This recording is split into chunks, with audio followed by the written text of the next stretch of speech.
வணக்கம். சற்று முன் வந்த தகவல். காங்கிரஸை கழட்டி விடும் திமுக. செல்வ பெருந்தகைக்கும் கல்தா. செல்வ பெருந்தகைக்கும் கல்தா கொடுக்குறாங்களா? என்னால் நம்பவே முடியலப்பா அப்படின்னு சொல்லிட்டு நினைக்கிறீங்களா? அதை தான் விரிவாக இந்த வீடியோவில் பார்க்க போகிறோம். அதற்கு முன்பாக இது வரைக்கும் நம்ம சேனலை நீங்கள் சப்ஸ்கிரைப் பண்ணலைன்னா கொஞ்சம் சப்ஸ்கிரைப் பண்ணிக்கிட்டு சப்போர்ட் பண்ணுங்கள். முதல்ல இந்த வீடியோவை பார்த்துட்டு வந்துடுங்க. இந்த வீடியோவில் இருக்கக்கூடிய விஷயத்தை நான் உங்களுக்கு முதல்ல விளக்கி விடுகின்றேன்.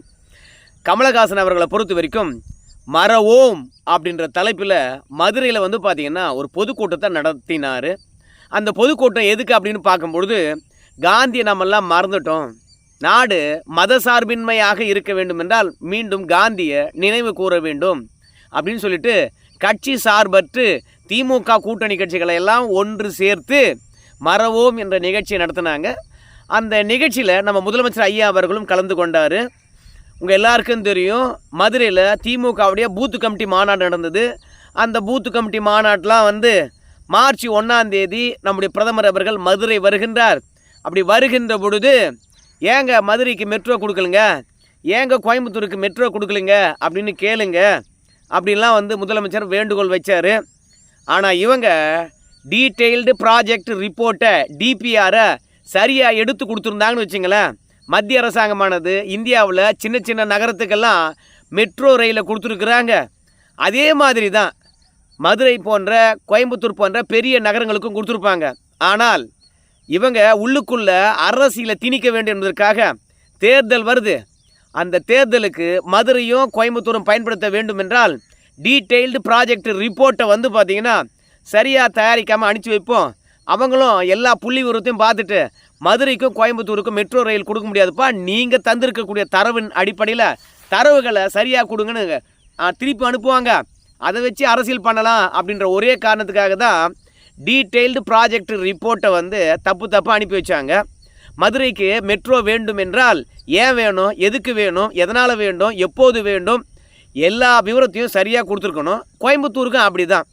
கோயம்புத்தூரை பொறுத்த வரைக்கும் எதிர்காலத்தில் எப்படி இருக்க போகுது, இப்போ எப்படி இருக்கிறது, இப்போ தொழில் நகரமாக வளர்ந்துருக்கக்கூடிய கோயம்புத்தூருக்கு எதிர்காலத்தில் என்னென்னலாம் தமிழக அரசாங்கம் கொண்டு வரப்போகுது, அதனால் மக்கள் நெருக்கடி எந்த அளவுக்கு இருக்க போகுது, கோயம்புத்தூர் எந்த அளவுக்கு விரிவடைய போகுது, எதை நோக்கி கோயம்புத்தூர் செல்கின்றது, அது மட்டும் இல்லை கோயம்புத்தூருடைய விரிவாக்கம் எந்த பகுதியை நோக்கி போகிறது, அதனால் மெட்ரோ ட்ரெயின் எதற்காக அப்படின்னு சொல்லிட்டு இன்றைக்கி இருக்கின்ற மக்கள் தொகையும் இன்னும் 20 ஆண்டு காலத்தில் அங்கே இருக்க போகின்ற மக்கள் தொகை அடிப்படையில் எல்லாவற்றையும் கணக்கிட்டு சரியாக கொடுத்துருக்கணும். ஆனால் திமுக பொறுத்த வரைக்கும் அந்த வேலையை செய்ய மாட்டாங்கன்னு உங்கள் எல்லாருக்கும் தெரியும். ஏன்னா கோயம்புத்தூர் என்பது பாஜகவுடைய கோட்டையாக இருக்கிறது. ஸோ அங்கே ஒரு ஓட்டையை போடணும்னா பார்த்தீங்களா, பாஜக ஓரவஞ்சனை பண்ணுது, மெட்ரோ ட்ரெயினே கொடுக்கல அப்படின்னு ஒரு அரசியல் பண்ண வேண்டும் என்பதற்காக டீட்டெயில்டு ப்ராஜெக்ட் ரிப்போர்ட்டை திமுக சரியாக கொடுக்கல. அதனாலே பார்த்தீங்கன்னா மெட்ரோ ட்ரெயின் கொடுக்கல. ஆனால் மெட்ரோ ட்ரெயின் மதுரைக்கும் கோயம்புத்தூருக்கும் கொடுக்க மாட்டாங்களா அப்படின்னு கேட்டிங்கன்னா, நம்ம பிரதமர் மோடி அவர்கள் மதுரை 1 வருகின்றார். மதுரை 1 வருகின்ற பொழுது மதுரைக்கும் கோயம்புத்தூருக்கும் கண்டிப்பாக முக்கிய அறிவிப்புகளை வெளியிடுவார். அதில் மெட்ரோ ட்ரெயினும் இடம்பெறும் என்பதில் மாற்று கருத்தே கிடையாது. அரசியல் ரீதியாக இவங்க காய் நகர்த்துறாங்க என்ற விஷயத்தை மத்திய அரசாங்கம் புரிஞ்சுக்கிச்சு. அதனால தான் மதுரையில் பொறுத்த வரைக்கும் நம்ம முதல்வர், ஏமா பிரதமர் வராரு இல்லை, ஏன் நிதி கொடுக்கலன்னு கேளுங்க, ஏன் மெட்ரோ ட்ரெயின் கொடுக்கலன்னு கேளுங்க அப்படின்லாம் பேசியிருந்தார். ஸோ அந்த கூட்டத்தெல்லாம் முடிச்சுட்டு நம்முடைய மக்கள் நீதி மையம் நடத்தின மறவோம் என்ற நிகழ்ச்சிக்கு வந்தார். அந்த நிகழ்ச்சியில் பேசி முடித்து விட்டு நம்முடைய முதல்வர் கிளம்புகின்றார். அங்கே என்ன பேசினார்னு கேட்குறீங்களா? பெருசாக ஒன்றும் பேசலை. இப்போது காந்தியை பொறுத்த வரைக்கும் 100 நாள் வேலைவாய்ப்பு திட்டத்திலேருந்து தூக்கிட்டாங்க. அடுத்தது ரூபா நோட்லேருந்து தூக்கிடுவாங்க. ஒரு குழுவானது மதவெறியுடன் அலையுது. மதவெறி இல்லாமல் நம்ம மாநிலம் இருக்கணும், அதுக்கு பார்த்திங்கன்னா திமுக கூட்டணியை தான் ஆதரிக்கணும் அப்படின்னு நம்ம முதலமைச்சர் ஐயா பேசிட்டு கிளம்பிட்டு போகிறாரு. நீங்கள் இந்த வீடியோ மீண்டும் கூட வைக்கிறேன், நீங்கள் பாருங்கள். இந்த வீடியோவில் திருமாவளவன் கிட்ட தானாக கையை நீட்டிக்கிட்டு போய் நம்ம முதலமைச்சர் அவர்கள் நலம் விசாரிக்கின்றார். எப்படிப்பா இருக்குது கட்சி, என்னவோ விஜய் அவர்கள் வருகைக்கு பிறகு இந்த விசிகா தேஞ்சு போச்சுன்னு சொல்கிறாங்களே, அது உண்மையா பொய்யா அப்படின்னு விசாரிக்கிறாரு. நம்ம கூட்டணிக்கு காங்கிரஸ் வரப்போகிறதில்ல அப்படின்னு மனசில் வச்சுக்கிட்டு தான் காங்கிரஸை தவிர மற்ற எல்லார்கிட்டையும் நெருக்கம் காட்டுறார். கம்யூனிஸ்ட் கட்சிகள் இடத்துலாம் போய் கையை அவராக நீட்டுக்கின்றார். ஆனால் செல்வ பெருந்தை இடத்துல பாருங்களேன், நல்லா உற்று கவனிச்சிங்கன்னா நல்லா தெரியும். செல்வ பெருந்தை அவர்களை பொறுத்த வரைக்கும் கை கொடுக்க வருகின்றார். ஆனால் முதலமைச்சரை பொறுத்த வரைக்கும் கை கொடுக்க மறுக்கின்றார். ரெண்டாவது, அவரை தவிர்க்கவும் நம்ம முதலமைச்சர் அவர்கள் முற்படுகின்றார். பேச வருகின்றார் செல்வ பெருந்தகை, அவரிடத்தில் முகம் கொடுத்து பேசலை, கடந்து செல்லுகின்றார். இது செல்வ பெருந்தகைக்கு கல்தாவாக மாறி இருக்குது. அதுக்கு காரணம் என்னன்னு கேட்டிங்கன்னா, காங்கிரஸுடைய பலம் பற்றி கிரிஷ் ஷோடங்கர் வந்து பேசியிருக்கார். யார் அந்த கிரிஷ் ஷோடங்கர் அப்படின்னு பார்க்கும் பொழுது, தமிழ்நாடு காங்கிரஸ் கமிட்டியினுடைய தேர்தல் பொறுப்பாளராக ராகுல் காந்தியால் நியமிக்கப்பட்டிருக்கக்கூடியவர். அவர் என்ன சொல்கிறான்னு கேட்டிங்கன்னா, காங்கிரஸுடைய வலிமை வந்து தவேகாவுக்கு தெரிஞ்சிருக்கிறது, அதனால் திமுகவுக்கு தெரியல பார்த்தியா அப்படின்னு மறைமுகமாக திமுகவை சாடுகின்றார். அதனால் காங்கிரஸை பொறுத்த வரைக்கும் அதனுடைய வலிமையை அறிந்து அதுக்குரிய பங்களிப்பை கொடுக்கணும் திமுக. அந்த மதிப்பும் அந்த கண்ணியமும் திமுக கிட்ட கிடைக்கலனா தவேகா கிட்ட போவோம். ஏன்னா அங்கே எங்களுடைய வலிமையை தெரிந்து வைத்திருக்கின்றார்கள், அங்கே மதிப்பும் எங்களுக்கு அந்த கண்ணியத்தையும் கொடுப்பாங்க, அதனால் நாங்கள் போகிறோம் அப்படின்ற மெசேஜை வந்து பார்த்தீங்கன்னா கிரிஷ் ஷோடங்கர் சொல்லியிருக்கிறார். இப்போது திமுக கிட்ட காங்கிரஸ் 9 ஆண்டு காலமாக கூட்டணி வச்சுருக்கு. அதற்கு முன்பாக ஒரு 10 ஆண்டு காலம் ஆட்சியில் பங்கில் இருந்தாங்க. ஸோ அப்படி பார்க்கும்போது ஒரு 19 ஆண்டு காலம் காங்கிரஸும் திமுகவும் இணைப்பிரியாமல் இருக்காங்க நீண்ட நாளாக. அப்படி இருந்தும் செல்வ பெருந்தகை அவர்கள் வந்த பிறகு தான் காங்கிரஸ் திமுக கூட்டணிக்குள்ளே ஒரு விரிசலே வந்தது. KS அழகிரி இருந்தார், அப்போ கூட இந்த பிரச்சனையானது பெருசாக வெடிக்கவே இல்லை. அந்த KS அழகிரியை பொறுத்த வரைக்கும் திமுக இடத்துல நெருக்கமாக இருக்க மாட்டார். ஆனால் செல்வ பெருந்தகை பொறுத்த வரைக்கும் திமுக இடத்துல ரொம்ப நெருக்கமாக இருப்பார். ஆனாலும் செல்வ பெருந்தகை வந்து திமுக கிட்ட நெருக்கத்தை உருவாக்கிக்கிட்டாரு அன்றி, ஆனால் காங்கிரஸ் கட்சியை திமுக இடத்துலேருந்து பிரிச்சுட்டாரு, நெருக்கத்தை கொண்டு வரவே இல்லை. அதனால் இப்போ காங்கிரஸை பொறுத்த வரைக்கும் அவங்க எதிர்பார்க்கின்ற தொகுதியை தரலன்னா வெளியேறி விடுவார்கள். திமுகவுக்கு பெரிய தலைவலியாக தான் இருக்கிறது. காங்கிரஸ் வெளியேறினா திமுக வெற்றி பெறுமா என்று கேட்டிங்கன்னா, திமுக போடுகின்ற கணக்கே வேறு தானுங்க. எப்படின்னா, அகில இந்திய அளவில் தலைவர்கள் வந்து திமுகவுக்கு பிரச்சாரம் பண்ணணும் அப்படின்னு நம்ம முதலமைச்சர் நினைக்கிறார். அதனால தான் செல்வ பெருந்தகை இருக்கிறான், காங்கிரஸ் வெளியேறுனா கட்சி 2ஆக உடைச்சிடலாம். ஏன்னா செல்வ பெருந்தகையை பொறுத்த வரைக்கும் ஒரு 12 MLAக்களை விலைக்கு வாங்கி வச்சுருக்காங்க திமுக கொடுத்த காசில். அதனால் செல்வ பெருந்தகை அணி 1, காங்கிரஸ் அணி 1 என்று 2ஆக பிரிஞ்சிச்சுன்னு வச்சுங்களேன். காங்கிரஸில் ஒரு அணி வெளியே போகுது இல்லையா, அந்த வாக்குகளை தேமுதிக சமன் பண்ணிடும், திமுக வெற்றி பெற்றுடும் அப்படின்ற நிலை இருந்தாலும் NDA கூட்டணிக்கு அகில இந்திய அளவில் வந்து பார்த்தீங்கன்னா தலைவர்கள் பிரச்சாரம் பண்ணுவாங்க. ஏன் யோகி ஆதித்யநாத் கூட வரப்போகிறாங்க. யோகி ஆதித்யநாத்துடைய ஜாதி வன்னியர்கள் இல்லையா, அவங்களையும் கவர்வதற்காக அவரையும் கூட்டு வர போகிறாங்களாம்.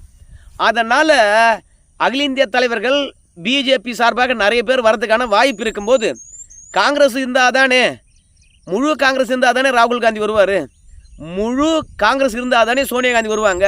அதனால் முழு காங்கிரஸும் இங்கே இருக்கணும் அப்படின்னு முதல்வர் நினைத்தாராம். ஆனால் விரிசலானது அதிகரித்து விட்டது. அதனால் காங்கிரஸை பொறுத்த வரைக்கும் இன்றைக்கி பேச்சுவார்த்தை நடத்துவாங்க என்று எதிர்பார்க்கின்றார்கள். மாலை நேரத்தில் முதல்ல இந்திய யூனியன் முஸ்லீம் லீக் தான் வந்து பார்த்தீங்கன்னா திமுக கிட்ட போய் தொகுதி உடன்பாட பேசுது இன்றைக்கி. ஆனால் ஒரு இணக்கத்தை ஏற்படுத்தாமல், ஏப்பா திமுக இவளை கொடுத்தாதான்பா இருப்போம், தேமுதிக இணைந்த பிறகு கூட மீண்டும் பிடிவிட்டு இறங்கவே இல்லையாம. அதனால் செல்வ பெருந்தகை சரியாக வேலை பார்க்கல. மொத்தத்தில் தான் திமுகவுடன் நெருக்கமாக இருந்தால் போதும், காங்கிரஸ் எப்படி போனால் என்ன அப்படின்னு சொல்லிவிட்டு காங்கிரஸ் கழண்டி போகின்ற அளவுக்கு விட்டுவிட்டாராம். ஏன்னா கடந்த கால தலைவர்கள் இருந்தாங்களாம் காங்கிரஸில், அவங்கெல்லாம் வந்து திமுகவுக்கு எதிராக யாரையும் பேச விடாத அளவுக்கு பார்த்துக்கிட்டாங்களாம். ஆனால் செல்வ பெருந்தகையை பொறுத்த வரைக்கும் அப்படி இல்லையாமல் திமுகவை விமர்சனம் பண்ணுகின்ற அளவுக்கும் கொண்டு போயிட்டு கூட்டணியும் உடைகின்ற அளவுக்கு உருவாக்கி விட்டுட்டாராம். திடீர்னு தேமுதிகவை இணைத்த பிறகு நம்முடைய பன்னீர்செல்வத்தை கூட்டின்னு வந்து ஏதோ ஒரு அரசியல் ஆட்டத்தை கலைத்து விட்ட பிறகு, ஏன்னா திமுக கூட்டணி பலவீனமாக இருக்குது, திமுக கூட்டணியில் காங்கிரஸ் வெளியே போகுது, திமுக கூட்டணி வந்து பார்த்தா இணக்கமாக இல்லை, தொகுதி அதிகமாக கேட்குறாங்க, அதனால் எந்த கட்சியும் வந்து பார்த்தீங்கன்னா திமுக நெருக்கமாக இருக்கும் என்று தெரியாது அப்படின்னு சொல்லிவிட்டு ஒரு கருத்தியலை ஊடகங்கள் உருவாக்கிட்டு இருந்தாங்களாம். இப்போ தேமுதிக கொண்டு வந்ததுனால இப்போ திமுக கூட்டணி பலமடைஞ்சு போச்சு அப்படின்னு பேச்சை மாற்றிருக்காங்களாம். நம்ம பன்னீர்செல்வத்தை கூப்பிட்டு சட்டப்பேரவையில் பேச வச்சதும் புகழ வச்சதும் வீட்டுக்கே கூப்பிட்டு சந்தித்ததும் இன்னும் திமுக கூட்டணியானது அரசியல் சாணிக்கத்தனமாக பலம் பெறுகிறது என்ற ஒரு கருத்தியலை உருவாக்கி வச்சுருக்காங்களாம். இந்த காங்கிரஸ் வெளியேறுகின்ற விஷயத்தை மூடி மறைச்சிருக்கிறாங்களாம். ஆனால் காங்கிரஸை வெளியேற விடமாட்டாங்களாம். செல்வ பெருந்தகை பொறுத்த வரைக்கும் நான் பார்த்து கவலைப்படாதீங்க எஜமா அப்படின்னு சொல்லியிருக்கிறாங்களாம். காங்கிரஸுக்கு 28 தொகுதி தான் பேசப்பட்டிருக்குதான். ஆனால் ராகுல் காந்தியை பொறுத்த வரைக்கும் 28 தொகுதி என்றால் தேவையில்லை அப்படின்னு உறுதியாக நிற்கின்றாராம். நமக்கு குறைந்தபட்சம் 42 தொகுதியாவது கொடுக்கணும் அப்படின்னு உறுதியாக இருக்கின்றாராம். 42 தொகுதி தருகின்றார்களா இல்லை ஆட்சியில் பங்கு கொடுக்கின்றார்களா கேளுங்க. இதை நம்ம அமைத்திருக்கின்ற குழு கிட்ட வந்து ஆணித்தரமாக அழுத்தமாக சொல்லுங்க அப்படின்னு கிரிஷ் ஷோடிங்கர் கிட்ட வந்து ராகுல் காந்தி சொல்லியிருக்கின்றாராம். ஏன்னா குழுவில் இருக்கிறவங்க ஒரு மாதிரி பேசி, தலைமை தாங்குகின்ற கிரிஷ் ஷோடிங்கர் ஒரு மாதிரி பேசி, அந்த இரட்டை நிலைப்பாடானது திமுகவுக்கு பலத்தை கொடுத்துடக்கூடாது. நீங்கள் குழுவில் 5 பேர் இருக்கிறீங்கன்னா 5 பேரும் ஒரே மாதிரி பேசணும். எதுவும் திமுகவுக்கு சாதமாக பேசி விடாதீர்கள். ஏன்னா இன்றைக்கி இருக்கின்ற எலெக்ஷனை பொறுத்த வரைக்கும் எப்படி இருக்க போகுதுன்னு கேட்டிங்கன்னா 500-600 ஓட்டு வித்தியாசத்தை தான் ஒருத்தர் வெற்றி பெற போகின்றார். அப்படி பார்க்கும்போது திமுகவுக்கு சிறுபான்மையர் வாக்கும் முக்கியம், தலித் வாக்குகளையும் முக்கியம். அதோடு போச்சுன்னா காங்கிரஸால் வரப்போகின்ற அந்த 500-600 ஓட்டும் ரொம்ப முக்கியம். அதனால் நம்மளை ஒருபோதும் இயக்க மாட்டாங்க, போய் வாங்கப்பா என்று அனுப்பியும் வைக்க மாட்டாங்க. ஆனால் தயவு செய்து நம்முடைய 42 தொகுதியை விட்டு விடாதீர்கள். நம்மளுக்கு எங்கே மரியாதை இருக்குதோ அங்கே போயிடலாம். திமுக கிட்ட நாம் கிட்டத்தட்ட ஒரு 19 ஆண்டு காலம் இருந்தோம். திமுக நம்மளை ஊறுகாய்க்கு கூட மதிக்கவே இல்லை. ஏன்னா 2029 தேர்தலானது எப்படி இருக்கும் தெரியாது, யார் யாருடன் இருப்பாங்கன்னு தெரியாது.